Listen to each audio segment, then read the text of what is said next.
I'm not going to be your weapon. My what? My weapon? Marie, I don't want you to be a weapon. You are salvation. My life, your life, all our lives will be better once you have ascended to your full potential. Can I get an amen? Welcome back, everybody. We are here to break down Gen V Season 2, Episode 5. In this episode, we see Cate is back at Elmyra. Sam goes home hoping to reconnect with his parents, and in doing so, he discovers the truth about his mental breaks. We learn that Sister Sage and Cipher are together and have plans for Homelander, and Marie can bring back the dead. We got a lot to discuss, so let's break down this episode, full spoilers ahead.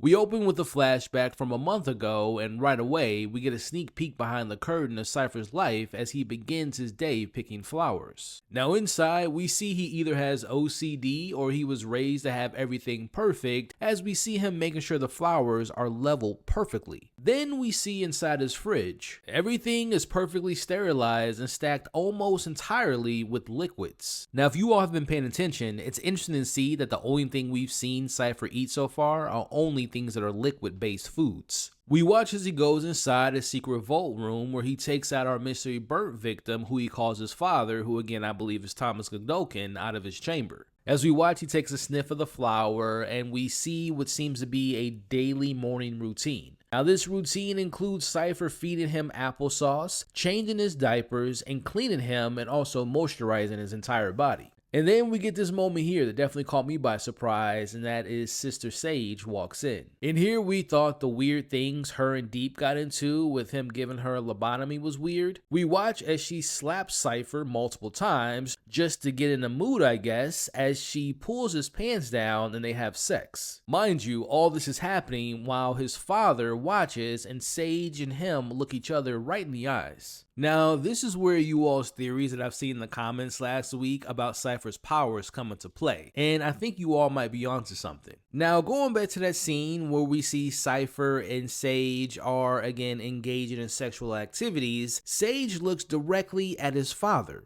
Sage covers Cipher's eyes, and the father seems to physically take pleasure in what's happening. Now, I could be reading the scene wrong, but connecting this back to Cipher's mind control abilities from last week, have Cipher and his father figured out a way to mind control or even swap bodies? Is Cipher just a vessel for his father? Keep that theory locked in because there's more evidence a little bit later. Now, back in present day, moments after Marie's victory over Jordan, we see the media is swarming her with questions. We got you new number one. It feels Jordan clearly had a biological advantage until he switched to female. Do you agree trans athletes should be banned from competition? I have to go. Marie, will there be a rematch? Marie, just a few more questions. Meanwhile, in the locker room, Jordan is pissed. They describe the fight, emphasizing the intrusive control feeling they had when Cipher was manipulating them. Again, the way Jordan's describing this feeling of being manipulated or being puppeted or controlled by Cipher, it sounds a lot like the body transfer idea and the mind and the switching of the body that he might have going on with his father. Now, speaking of Cipher, he walks into the locker room completely unfazed by the chaos he's caused. He wants to know how it felt for Marie to truly level up. He tells her that this is just the tip of the iceberg, urging her to continue her training. Now, Marie, understandably, wants nothing to do with him and any more of his training. As we watch, Jordan tries to step in, but Cipher quickly silences them, telling them how weak they are, explicitly planting the seed of powerlessness in Jordan's already fragile mind. Now, Marie is now faced with a choice. She either has to rejoin Cipher for more training, or else they'll be joining Cate in Elmyra. Speaking of which, Cate has been delivered to Elmyra, used as a brutal example to what happens when you test Cipher. Now we watch as she goes through the booking process, and honestly, even though she's made some villainous decisions in this show, I really felt terrible for her in this scene. She's put in an extremely vulnerable position. As we see, she gets a full body cavity search, they have her remove her wig and also take off her prosthetic arm. Again, as I talked about in the past, I do feel bad for Cate. We have to remember, she's been taken advantage of ever since she met the previous dean, and I just have a feeling that deep down she means well, and we know from last week's episode she tried to help in the failed mission, and unfortunately that ended her here in Elmyra. Now we watch as Cate tries to use her powers against one of the guards, but it doesn't work as they put on a collar on her neck that prevents her from using her powers as she gets put into her cell. Now, after missing all of last episode, Sam is back as he visits home to see his parents. Now, there's a bit of an odd reunion between Sam and his parents, which is understandable considering that this is the first time they've seen him in years after being told he was dead. But it appears his parents, or at least his father, is happy to see him as his dad gives him a hug. Now we watch as Sam tries to recreate a childhood moment watching his favorite cartoon with his dad while eating Deep's branded cereal. Now his mom joins them and she puts on a fake smile as this is an indicator that things aren't the same. Now we'll be discussing more of this family dynamic here in a bit, but back on campus, Marie, Jordan, and Emma are drowning their sorrows. Now while Jordan and Emma are ready to write Cate off, Marie feels immense guilt. She relates Cate's situation to her own dark time in Elmyra where she wanted to end her life. Marie is ready to test her new amplified powers by doing something good, and that's breaking Cate out. Now initially, Jordan and Emma refuse to help Cate out, but Marie reminds them that if something happens to her, it will be on their conscience. As they quickly formulate a risky game plan using a similar strategy to how Marie escaped months ago. Now, if they're gonna pull this off, they're going to need someone who's super strong to help break through the metal barrier that unfortunately killed Andre. And that person is Sam, as we watch Emma gives him a call for help. Now, he considers it for a moment, but ultimately he says no. He's realized that Cate was and remains a terrible person to him, and remember, she drove his brother to do what he did back in season 1. As Sam feels like she deserves to be where she is in Elmyra. Now Emma tries to guilt him, saying that her death will be on their conscience, but Sam sticks firm to his decision. And honestly, after everything Cate did to him, I can't blame him. Now before taking off to Elmyra, we see Marie tells Jordan and Emma that she can feel her powers getting stronger.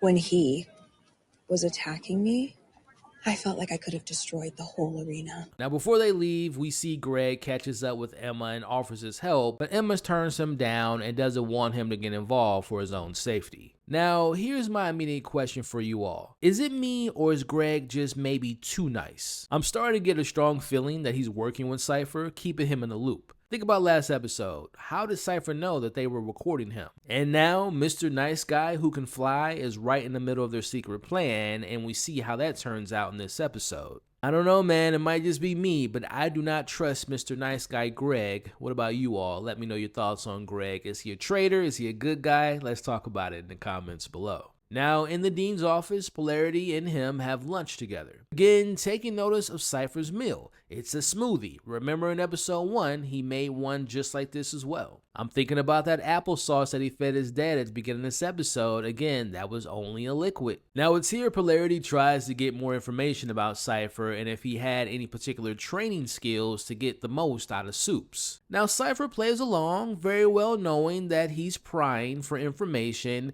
as he tells him that it took years and years of research and that Marie's full potential will actually change the world. Now Cipher wants Polarity to cut through the BS and really ask him what's on his mind, which is what really happened to his son Andre. Your boy's death was the result of an experiment. I tried to push him to his full potential, and unfortunately, his little body wouldn't allow it. Now Polarity uses his powers, which we know he's not supposed to, as he puts a knife to Cipher's neck, and we watch as Cipher takes that knife and sticks it in his own hand and looks at Polarity and tells him that he's way over his head. Now a couple things I want to point out in this scene. Pushing and irritating Soups to becoming angry seems to be another superpower that Cipher possesses. As we see, he's doing that exactly to Polarity in this scene. Now second, I believe this interaction triggers what we see later in this episode with Polarity having another uncontrollable moment with his powers at his home, and again, it's most likely due to him recently using his powers in this episode, but also back in episode 2. Now, back with Sam, we get a better understanding on how his parents felt this whole time while he was gone.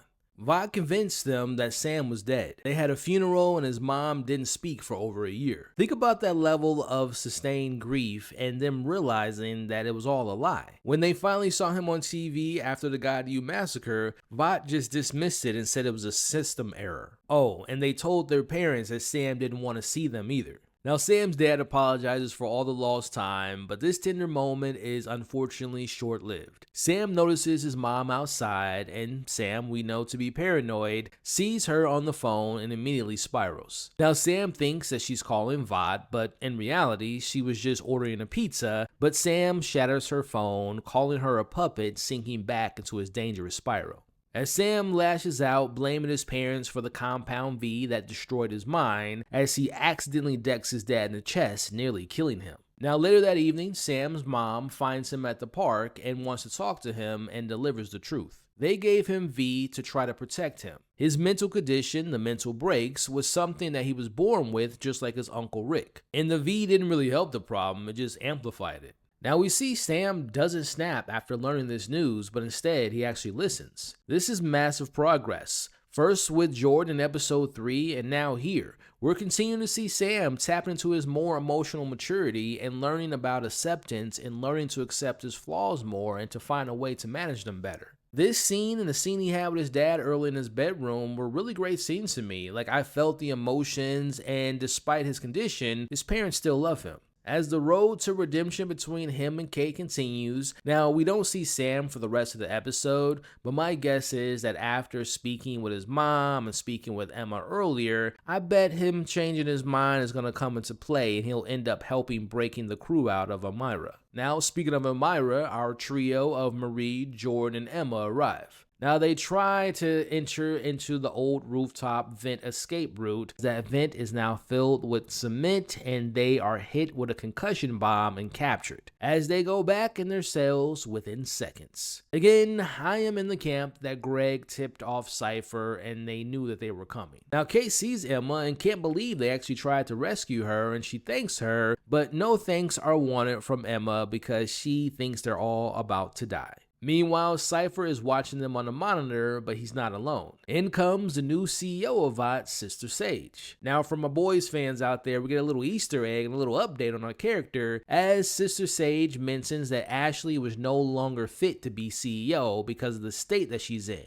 Going back to what happened in the last season of The Boys, remember Ashley took Compound V in a panic. So I guess we'll have to find out what her powers are when we see her in the next season of The Boys. Now we see Cipher is actually happy that they returned to Elmyra because these conditions only help with his experiments to push them to their limits, as Sage believes that he needs new methods and has a surprise for him that's coming soon. Now Sage mentions that the time is running out for Cipher and his experiments with Marie, and how Homelander won't be happy to learn about how he's been training her to make her more powerful than he is. So it sounds like to me that Sister Sage, who is now the CEO of Vought, and we know how Cipher is and the power he has, it seems like they're working together to take down Homelander and to have everything they want. Which now has me thinking, like, how long have they been planning this? Like, was this in play before Homelander went to go get Sister Sage and before they were scouting her? Is this some new relationship? And is the mission to truly take down Homelander and to roll everything with them together?